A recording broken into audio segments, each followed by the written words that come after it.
السلام علیکم و رحمت الله. بینندگان گرامی، شکر پروردگار که باز به دیدار هم رسیدیم. در استودیو با شما شوکتی محمد هستم. با کمال میل برنامه خبری تحلیلی پیام نیوز را برایتان تقدیم میکنم. حالا شروع میکنیم از نامگویی موضوعهایی که امروز مطرح خواهیم کرد. کرونا ویروس همه سری حکومت را فاش کرد، اما چگونه؟ در شرح این موضوع خواهیم گفت.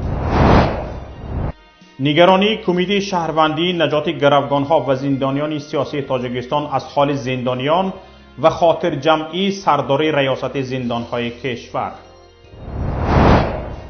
سردختری بیمارخانه وخش با اتهام فروش لباسهای محافظتی به طبیبان بازداشت شد. فوت کارمند اداره مرکزی کمیته دولتی امنیتی ملی تاجیکستان بعد گرفتاری به کرونا ویروس. تماشابینان گرامی، پیش از آغاز برنامه میخواهم به همه آنهایی که برنامه‌های ما را پیگیری میکنند و به کانال یوتیوبی ما آبونه شده‌اند اظهار تشکر کنم. منتداری خود و همکارانم را برای آنهایی هم که به ما خبرهای دقیق، نوار و صداها از جای حادثه فرستاده ایستاده‌اند بیان می‌دارم. تشکر به شما که همه روزه به کانال یوتیوبی ما وارد میشوید. کم و زیادتر از 500 نفر همه روزه آبونه میشوند. در یک ماه آخر 16500 نفر به کانال یوتیوبی ما آبونه شدند و شمار تماشابینان نیز بیش از هر وقت افزود. یکی از سبب‌های اساسی به اندیشه ما در آن است که پهنشوی کرونا ویروس در تاجیکستان نه تنها کار ناشایان بودن حکومت را نشان داد، بلکه میلیون ها نفر را که به رسانه‌های دولتی به خصوص تلویزیون کشور باور می‌کردند در یک حالت شاکی گذاشت. هرچند روز تا روز شمار آنهایی که به تلویزیون‌های دولتی باور می‌کردند کمتر می‌شد، اما این روند بسیار کند جریان داشت. کرونا ویروس سرعت روند را به سطح باور نکردنی بالا برد و پرده آرایشی را با سرعت از روی خرابه‌های برداشت که حکومت با تمام قدرت پنهانشان می‌کرد. مردمی که عادت کرده بود همیشه رشد و پیشرفت و آبادی را بیند و از غمخواری پیشوای ملت بشنود، ناگهان دریافت که این همه سال به گوشش داشیرک آویزان کرده اند. نه رشد هست و نه پیشرفت و آبادی. ناگهان مردم فهمید که آن همه آبادی هایی که نشانش میدادند خرابزار است که رویش با پرده منقش پوشانیده شده است و پیشوای غمخوار و ملت دوست ترسوی بیش نیست که در اولین صدای خطر ملت را به حال خودش گذاشته و پنهان شده است. این حالت اول شاکی، سپس چشمکشایی مردم را میشد بر علا در کوچه ها و خیابان ها و شبکه های اجتماعی مشاهده کرد. تا اعتراف رسمی حکومت به وجود ویروس کرونا، اکثریت به افسانه حکومت درباره وجود نداشتن کرونا ویروس باور میکردند و نه تنها مردم عادی، بلکه صدها زیایی را می شود از شبکه های اجتماعی مثال آورد که از نبودن ویروس در کشور طبل شادی می زدند و با شدت به آنهایی که از وجود ویروس آگاه می کردند می تاختند. آنها را می گفتند واهمه نکنید، در تاجیکستان ویروس نیست. در شبکه های اجتماعی و حتی کوچه و خیابان ها یک فضای فرح و افتخار حکمران بود. آدمان با افتخار همدیگر را تبریک می کردند و گروهی بزرگ حتی برخی مخالفین از اقدامات پیشگیرانه حکومت ستایش می نمودند. اما شاک زمان فرا رسید که زیر فشار مخالفان، آگاهان و فعالان جامعه شهروندی حکومت مجبور به اعتراف وجود ویروس شد. ناگهان آن همه بانک های شادی و افتخار خاموش شدند. تبریک‌گویی همدیگر و دست فشاری ها قطع گشتند و جامعه پرشور مثل پرنده هایی که از صدای ناگهانی رعد و برق یک بار صدایشان را قطع میکنند خاموش ماندند. یک فضای سرد و بی صدا کشور را فرا گرفت. حتی تملق‌کاران و کاسلیسان حرف برای گفتن پیدا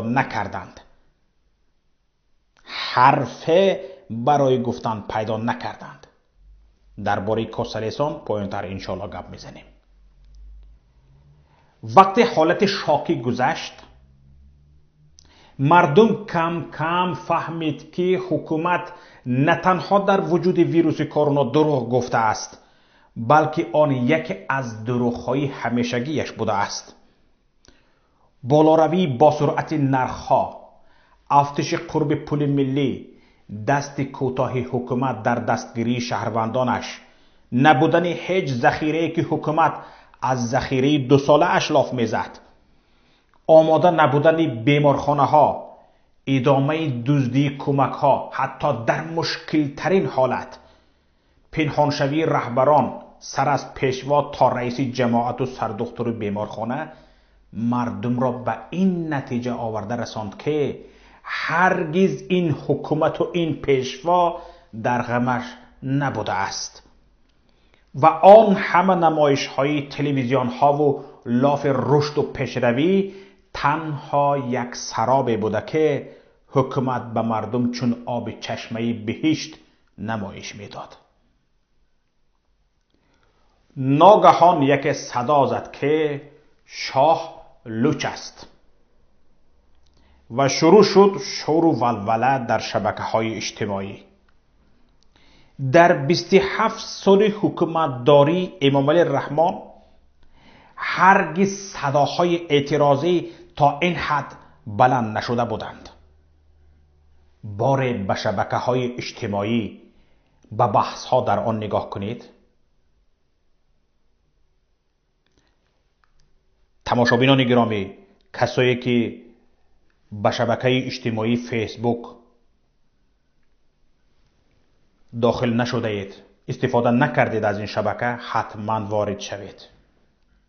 میبینید که چقدر بحث ها رفته ایستاده است. صدای هزاران نفر بلند شده است که میگوید تا بکی این ظلم و فریب، تا بکی باره به حرفهای مردم در کوچه و بازارها گوش اندازید. لعنت و نفرین به مقامداران که قبلا در خانه ها و با صدای پست گفته می شد، امروز همه جا صدا می دهد. و این تنها شروع کار است دوستان. این تنها نسیمی است که قبل از طوفان می رسد. برگردیم به تملق‌کاران و لگن برداران، چون در بالا ذکر کردم دربارشان خواهیم گفت. اصلا یکی از پایه های مستحکم این حکومت و سبب قدرت گرفتن و تا این زمان دوام آوردنش همین گروه تملق‌کاران و کاسلیسان بودند.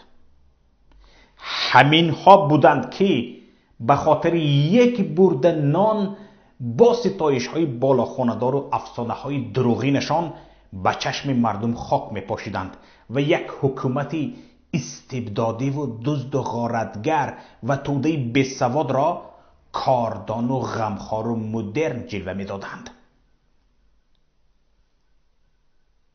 همونها بودند، این کاسلیسان و لگن برداران هستند که امروز ملت را به ورطه نابودی آوردند با لاف و گزافهایشان از حکومت ناعهده برای یک برده نان. خود حکومت تاجیکستان در خور بقایش بودن این گروه کاسلیسان را به خوبی درک میکند. از این جاست که هم برای مبارزه با مخالفانش و هم برای گول زدن مردم، برای فریب دادن مردم نه تنها از آنها کار میگیرد، بلکه یک اینستیتوت بزرگ تأسیس داده که با نام فابریکه جواب شهرت یافته است. عده از رسانه ها این فابریکه جواب را فرم هم میگویند، یعنی بزرگاله های حکومت. اما بنابر اداره نادرست و خیلی پریمیتیوی و جلب نفران بی‌سواد و غیر متخصص در آن، این فابریکه بیشتر بر ضرر حکومت و نفع مخالفان کار کرده است. هرچند برخی منابع و شواهد گواهی می‌دهند که معلمان دانشگاه‌ها از جمله فاکولته ژورنالیستیک دانشگاه ملی، کارمندان اکادمی علوم و غیره به همین فابریکه جلب شده‌اند. اما از یک طرف سطح بلند فساد و به دست افراد نالایق بی‌سواد گذاشتن حتی مؤسسه های علمی و از طرف دیگر شاید مجبوری فعالیت کردن آنها سبب ناموفقی فرمه جواب شده است. جنبه دیگری ناموفقی حکومت در این جنگ اطلاعاتی با استفاده فابریکه جواب البته این است که واقعا حرف کمی برای پاسخ گفتن به انتقاد مخالفان و فعالان دارد. حرفی گفتن ندارند. حتی بعضیشان درک نمی کنند که موضوع چی است.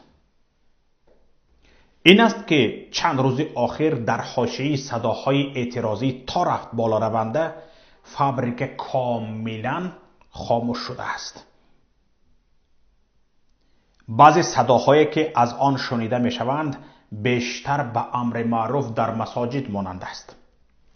یک بار دوستان به نظرهایی که زیر نوارهای ما نوشته می شوند از جانب فرمه جواب اهمیت دهید.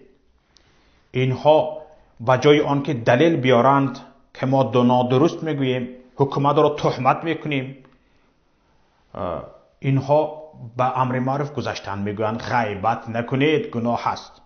نماز خوانده باز دیگران را غیبت میکنید میگویند. یعنی اینها بدو شدشان همین. حتی تو اندازه بی‌سوادند، از عهده کاریدن یک جمله منطقی نمیبرایند، میپردازند به دشنام و حقارت. وقتی نصیحت میکنند، وقتی آرامیشان، همین که دیدند همه گپ ها، همه گفته ها با دلیل با اثباتش رفته ایستاده است، دیگر گیزله می شوند، به حقارت و دشنام می گذارند. چنان ضعیفند، چنان ناتوانند، چنان نامردند که حتی به خواهر و به مادر، به اهل عائله، به ناموس انسان می رسند. این کاری که است؟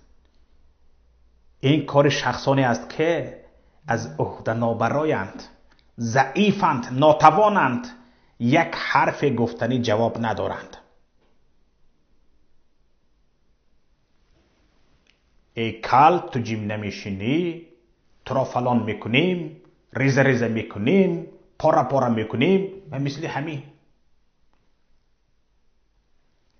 یک بزیر نوارهای ما به کامنتاری ها نگاه کنید. ببینید احوال دوستداران پیشوا را. احوالشان همین است.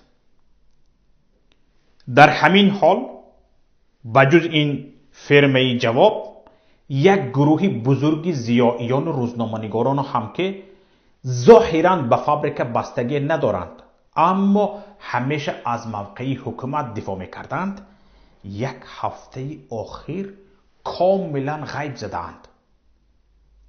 حتی بعضی صداهای اعتراضی هم از برخی آنها نیز شنیده شدند. صدای تملق‌کاران کاسلیسان هم خاموش است. ظاهراً آنها متوجه شدند کاسه‌ای که طلایی می‌پنداشتند و در لیسیدنش کوتاهی از خود نشان نمی‌دادند، فهمیدند که این کاسه طلا نه، این کاسه صفحالی بوده است و در حال شکستن است. گروه ضیائیان روزنامه‌نگارانی که جانبدار حکومت هستند در عمل خیلی زیرک و موقع شناس می باشند. حتما آنها تا زمان خاموش خواهند بود که طوفانی که در راه است همراه با کاسه و مالک کاسه نبردشان. بعد طوفان حتما در جستجوی کاسه دیگری می شوند. مراجعه من به یکایک شهروندان کشورم این است که دیگر ما به ظلم استبداد، به فریب و نیرنگ و فسادکاری و زورگویی حکومت دیگر بس است گوییم. دوستان، طول 30 سال است که این حکومت ما را مهاجر کرده است. هم قوه ذهنی و هم قوه کاری مهاجر است. تا کی ما را یک توده اوباش با تهدید زندان کردن و کشتن و ریزه ریزه و پاره پاره کردن ها حکمرانی می کند؟ ما باید اقلاً برای خودمان نباشد هم برای آینده ملت، برای آینده فرزندانمان سرخمی و خاموشی را بس کنیم. حق و حقوق قانونی خودمان را طلب کنیم. خواهش میکنم در این باره در پایان نوار نظرهای خود را نویسید. نوار را به اشتراک گذارید و در شبکه‌های اجتماعی پهن کنید تا دیگران نیز ببینند و نظرشان را بگویند. تماشابینان گرامی، برنامه ما ادامه دارد. حالا از چند واقعه و رویدادهای دیگر همکارم صفیه گزارش می‌دهد. کمیته شهروندی نجات گروگان‌ها و زندانیان سیاسی تاجیکستان با نامه سرکشاده به کمیساریات عالی حقوق بشری سازمان ملل متحد، سازمان امنیت و همکاری اروپا، سازمان عفو بین الملل، صلیب سرخ، انستیتوت‌های بین المللی حفظ حقوق و آزادی انسان و نمایندگی‌های دیپلماتی تاجیکستان مراجعت کرده با اظهار نگرانی از حالت وخیم زندانیان از جامعه بین المللی درخواست رسیدگی به وضعیت امروزه زندانیان تاجیکستان کرد. در نامه گفته شده است که امروز بیشتر دولت‌های جهان به خاطر پاندمیای کووید 19 در زندان‌های خود را گشوده زندانیان را موقتاً به آزادی می‌برند تا در این وضعیت توانند که از کمک و دستگیری خانواده‌شان بهره‌مند گردند. متاسفانه در تاجیکستان که نه انسان و نه حقوق و آزادی او قیمت دارد، در زندان‌ها وضعیت متشنج است. طبق آمار رسمی تا امروز 2 نفر و بنابر معلومات ما 9 نفر از این بیماری جان باختند. فقط در زندان رقم 1 دوشنبه بیش از 200 نفر به کرونا ویروس مبتلا شدند که وضع حداقل 50 نفرشان وزنین است. در زندان یس 35 شهر خوجند نیز کرونا ویروس شیوع پیدا کرده است. مسئولان این زندان با مبتلایان کووید 19 رفتاری غیر انسانی کرده آنها را در یک تهخانه نموتاریک جا کردند و از حالشان خبر نمیگیرند. ضمن نامه کمیته شهروندی نجات گروگان‌ها و زندانیان سیاسی تاجیکستان از همه سازمان‌های دفاع از حقوق بشر درخواست کرده است که با فشار به حکومت تاجیکستان اولاً وادارش نمایند تا کمک‌های ضروری و مورد نیاز را به محبوسانی که به این ویروس مبتلا هستند برساند، همچنین مثل دیگر کشورها محبوسان سنشان از 50 بالا را مخصوصاً افرادی که به انجام جنایت‌های وزنین عیبدار نیستند آزاد کنند. و ثانیاً به سازمان بین المللی صلیب سرخ اجازت دهد تا از نزدیک با وضع زندان‌های تاجیکستان و زندانیان آشنا شده توصیه‌های ضروری را در مورد بهتر نمودن وضع زندانیان عملی سازد و اقدام‌های لازم را بردارند. این هم در حال است که ریاست زندان‌های تاجیکستان اعلام کرد که وضعیت بهداشتی در محبس‌های کشور تحت کنترل است و تمام تجهیزات پزشکی و دارو به مقدار کافی موجود است. سردار ریاست زندان‌های تاجیکستان همچنین گفت به مسئولان زندان دستور داده شده است که اوضاع سلامتی و بهداشتی زندانیان را جدی بگیرند. با گفته عمرف با وجود آنکه از 31 مارس همه بازدیدها و نمایش‌ها در زندان ممنوع شده است، خویش و تبار از طریق تماس تلفنی با وضعیت بهداشتی زندانیان آشنا می‌شوند. سردختور بیمارستان ناحیوی وخش با اتهامات فروش لباس‌های محافظتی به طبیبان همین بیمارخانه بازداشت شده است. گفته می شود سردختور بیش از 50 لباس محافظتی فروخته است. دیروز سردختور بیمارخانه ناحیوی در وخش که نسبش عبدولیف گفته می شود از طرف کارمندان شعبه وزارت کارهای داخله در همین ناحیه بازداشت شده حالا در اداره شعبه قرار دارد. манбаи паём гуфт бо гумони ғолиб шояд сардухтурро раҳо кунанд, чун онҳое ки либоси муҳофизатиро барои фурӯш ба сардухтур доданд одамони майдачӯида нестанд. фурӯши кӯмакҳои башардӯстона аз тарафи табибон ва дорухонаву нафарони алоҳида як ҳодисаи маъмулист, аммо бори аввал аст ки як сардухтур бо ин иттиҳом боздошт мешавад. сарҳанг гадоев ҷамол, корманди идораи марказии кумитаи давлатии амнияти миллии тоҷикистон ки баъди гирифторӣ ба вируси короно ҷон дод, дар зодгоҳаш ноҳияи Зафаробод ба хок супорида шуд. тибқи иттилои манбаи паём, сарҳанги 53 сола қаблан муовини сардори кумитаи давлатии амнияти миллӣ дар вилояти Суғд буда, сипас ба идораи марказии кумитаи амният ба кор гузаштааст. ҷанозаи ӯро 3 рӯз пеш ба зодгоҳаш деҳаи Бахти ноҳияи Зафаробод оварда, рост ба қабристон бурданд. ҷаноза ҳам ҳамонҷо баргузор шудааст. дар ҷаноза танҳо наздиконаш иҷозаи ширкат пайдо карданд, аммо ба онҳо ҳам иҷоза надоданд ки ба маит наздик шаванд. гадоев хатмкардаи донишгоҳи аграрӣ ва аз оилаи чӯпон аст. манбаи мо аз бародаронаш чун инсонҳои ботарбия ва донишманд ёдоварӣ кард. ҳамагӣ сокини деҳаи Бахти ноҳияи Зафаробод буданд. ҳарчанд худи сарҳанг дар Душанбе зиндагӣ мекард, дар деҳаи Бахт як иморати дуқабата сохта буд ва оилааш бо фарзандонаш ҳамонҷо зиндагӣ мекунанд. тибқи баъзе маълумот шомили гурӯҳи муҳофизони Эмомалӣ Раҳмон ҳам будааст. бародараш Гадоев Ҷалол корманди вазорати корҳои дохила дар ноҳияи Спитамен аст. марзбонони Лаҳистон рӯзи 7 май 4 шаҳрванди Тоҷикистонро бо иттиҳомоти ҳимоят аз Доиш ва кӯшиши ҷалби афроди дигар ба фаъолиятҳои террористӣ дастгир карданд.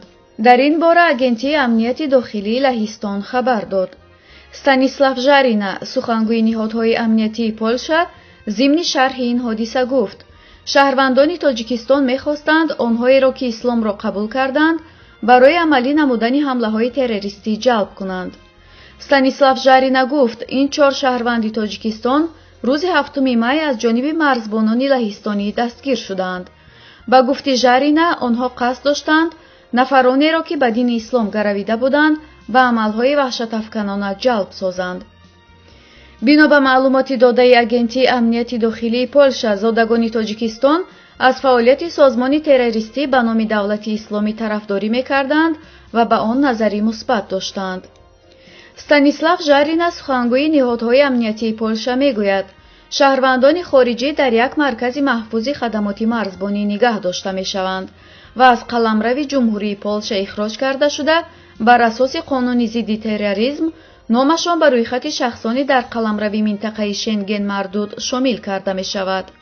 гуфтанист, дар як моҳи охир ин аллакай сеюмин мавриди боздошти шаҳрвандони Тоҷикистон дар кишварҳои Аврупо бо иттиҳоми терроризм ва ҳамкорӣ бо Доиш аст.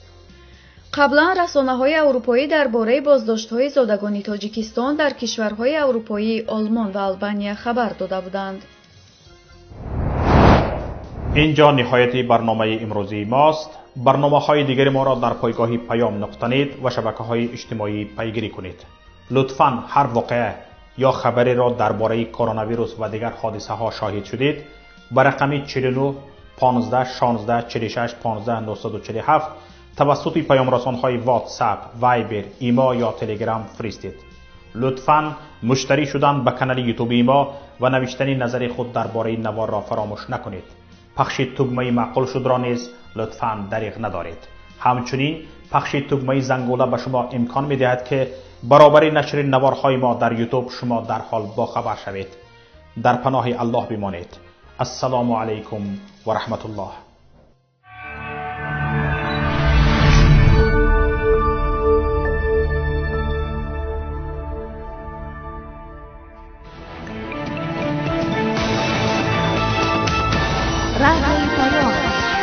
در فضای سیاست صدای جدید. رادیوی پیام. علم، فرهنگ، نوید. رادیوی پیام. مشورت، بحث، گفت و شنید. در تمام دنیا روی رسانه اینترنتی رادیو پیام .net